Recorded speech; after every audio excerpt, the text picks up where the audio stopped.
안녕하세요. 뉴스 속 날씨 김수현입니다. 기후변화로 인한 전염병이 전 세계를 뒤흔들고 있습니다. 작년에 우리나라를 강타했던 메르스 바이러스, 아프리카에 엄청난 사망자를 가져온 에볼라 바이러스 등은 기후변화로 인해 바이러스가 변종으로 바뀌면서 치료약도 없고 백신도 없어 피해가 컸습니다. 그런데 이런 변종 바이러스에 관련된 동물이 박쥐라고 합니다. 그래서 오늘은 기후변화와 박쥐, 그리고 전염병에 대해 이야기 나눠보도록 하겠습니다. 스튜디오에 반기성 센터장님 나오셨습니다. 안녕하세요. 네, 안녕하세요. 네, 박쥐, 좀 사실 우리나라에서 많이 접할 수 있는 동물이 아니기 때문에 좀 생소하기도 한데 이런 박쥐가 기후변화 그리고 전염병과 어떤 연관성이 있다고 하니까 굉장히 궁금하고요. 저 같은 경우에도 그렇지만 영화 속에서 보였던 박쥐 이미지 않습니까? 이 밤에 어두운데 날아다니는 으스스한 느낌. 뭐 이런 정도로만 좀 생각이 나는데 요즘 어린 친구들은 또 반대로 박쥐를 굉장히 좋아한다고요. 그렇습니다. 바로 영화 배트맨 덕분이죠. 아, 배트맨은 저 DC 코믹스에서 그 출판한 만화책에 나오는 캐릭터입니다. 박쥐를 뿜던 전신 슈트, 망토, 첨단 무기로 무장한 가상의 저 슈퍼 히어로죠. 네. 1939년에 처음 등장했으니까 지금 80년 가까이 지났는데요.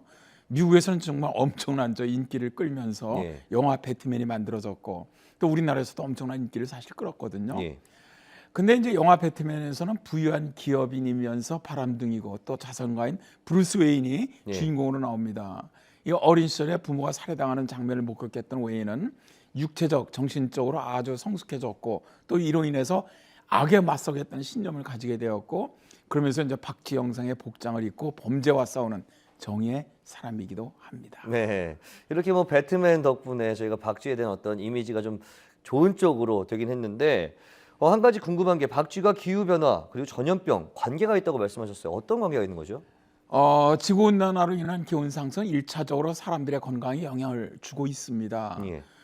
기온이 1도 오른다면 서울 시민들의 사망률이 1.33% 증가한다. 이게 이제 서울대 김효 교수가 세계적 온실 효과가 한국의 사망률에 미치는 영향이라는 논문에서 이같이 주장하고 있는데요. 이렇게 이제 기온 상승은 사람들의 사망률에만 영향을 주는 것이 아니고 예. 이제 2차적으로 각종 질병을 가져오는 곤충들의 영역 또 영향력을 확대시킵니다. 네. 그도 그런 게 우리나라에도 기온이 좀 오르면서 아열대성 질병이 좀 많이 발생하고 있고 또 우리나라에 살지 않았던 말라리아 모기들도 지금 서식을 하고 있지 않습니까? 네, 그렇습니다. 지구 평균 기온이 3도 오르면 세계 인구의 65%가 말라리아에 노출될 것이다. 이게 이제 2007년 IPCC 4차 보고서에 나오는 말입니다. 예. 현재 전 세계 인구의 35%를 감염시키는 열대병인 댕기열이 2085년이면 50에서 한 60%의 인류를 감염시킬 것이다. 네. 이거는 세계보건기구의 경고하는 문구입니다. 그래서 이제 세계보건기구는 대책을 세우지 않는다면 2030년까지는 사망자 수는 지금보다 2배 이상 증가할 것이라고 이야기를 하고 있죠. 네. 콜린 콜린 웹 미국 콜로라도 주립대 교수팀은 박쥐가 보유한 바이러스를 분석을 해봤어요. 그래갖고 2013년 영국 왕립학회 B에 발표를 했는데요. 박쥐에게는 총 137종에 이르는 바이러스가 살고 있다고 합니다. 네. 이 가운데 사람과 공통 바이러스, 인수 공통 바이러스를 우리가 부르죠. 예. 이게 61종이랍니다. 종별 평균으로 따지면 박쥐는 2.7종의 바이러스에 감염돼 있고요. 이 중 인간에게 옮길 수 있는 바이러스는 월 평균 1.79종이었다고 합니다. 네. 지금 인간에게 옮길 수 있는 바이러스가 월 평균으로 1.79종이다 이렇게 말씀을 해주셨는데 이게 어떤 정도인지 저희는 분간하기 어렵거든요. 어떻습니까? 사실 저 박쥐도 쥐 종류죠. 예.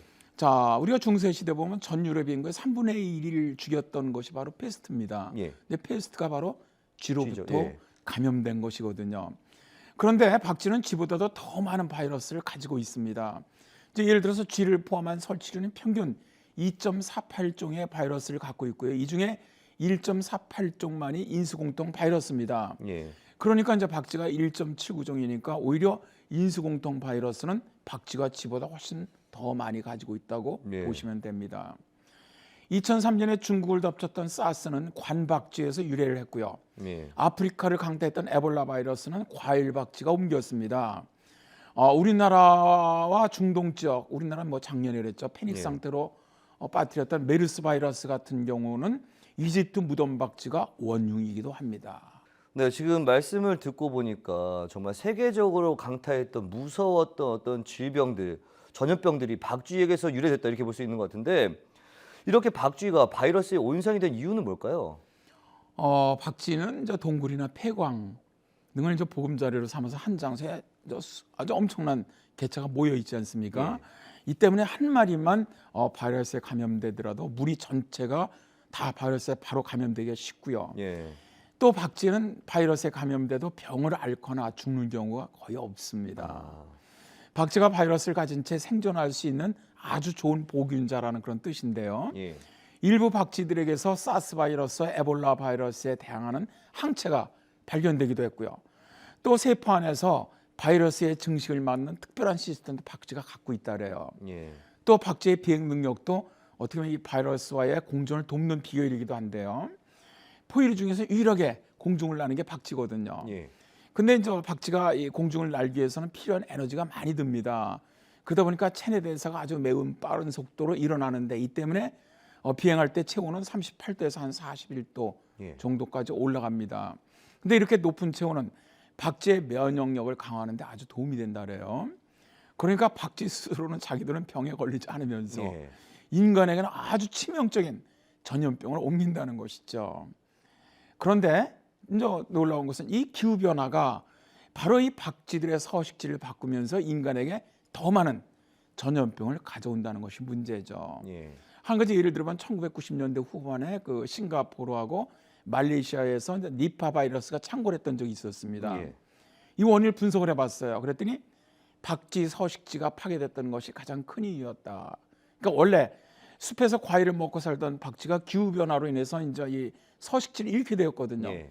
그러다 보니까 이제 양돈 농장 주변 과일나무로 몰려 들어왔다래요. 예. 이때 박쥐가 갖고 있던 니파 바이러스가 이제 돼지를 거쳐서 사람에게 전염됐고 당시 니파 바이러스에서 100명 이상이 사망을 했던 적이 있습니다. 네, 그러니까 이 박쥐가 해충을 잡아먹는 이로운 점도 있지만 또 전염병을 전파시킨다고 하니까 저는 이로운 점보다 무서운 점이 좀 더 많은 것 같은데 그나마 조금 다행이라고 하면 우리나라에서는 박쥐라는 동물을 그렇게 자주 볼 수 있는 동물은 아니지 않습니까? 그렇습니다. 우리나라에서는 뭐 바깥에서는 잘 보기 어렵죠. 예. 대개 동굴이나 뭐 나무 구멍 등 예. 굉장히 은밀한 곳에 박쥐가 우리나라는 한 24종 정도 예. 살고 있다래요. 그런데 이제 우리나라에 서식하는 박쥐가 대개 바이러스를 가지고 있느냐 없느냐 이 연구는 아직 이루어지진 않았습니다. 예. 그렇지만 이제 아무래도 이제 개체 수가 좀 굉장히 적거든요. 예. 그렇기 때문에 뭐 직접 감염될 가능성은 적지 않겠느냐 이렇게 이제 전문가들은 얘기하고 있습니다. 그나마 좀 다행이라는 생각이 드네요. 오늘 말씀 고맙습니다. 네, 감사합니다. 네, 박쥐에게서 바이러스를 모두 제거해 인간 감염을 원천 봉쇄하는 일은 불가능하다는 생각이 듭니다. 결국 박쥐와의 접촉을 막아서 감염 경로를 차단하는 방법이 가장 좋지 않을까요? 뉴스 속 날씨 오늘 준비한 이야기는 여기까지입니다. 시청자 여러분 고맙습니다.